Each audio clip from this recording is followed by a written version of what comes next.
125 সংখ্যাকে কত দ্বারা গুণ করলে সংখ্যাটি পূর্ণবর্গ হবে? অঙ্কটা প্রাথমিক বিদ্যালয় 2024 সালে পরীক্ষায় আসছে।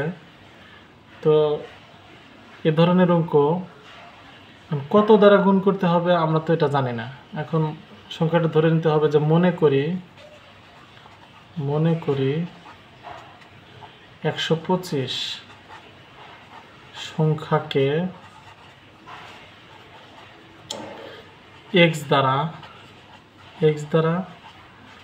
গুণ করলে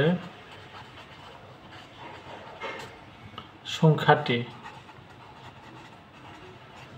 পূর্ণবর্গ হবে। ওকে, এখন দেখি 125 যদি আমি 5 দ্বারা ভাগ দেই তাহলে কত হবে? 25 125 এর জন্য 25 হবে।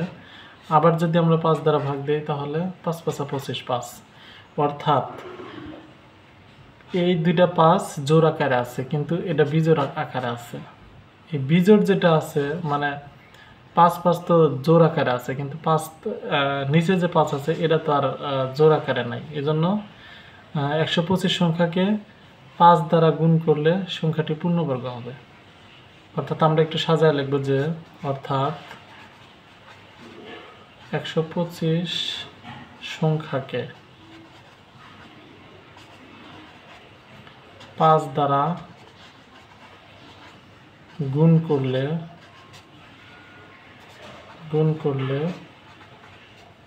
সংখ্যাটি পূর্ণবর্গ হবে।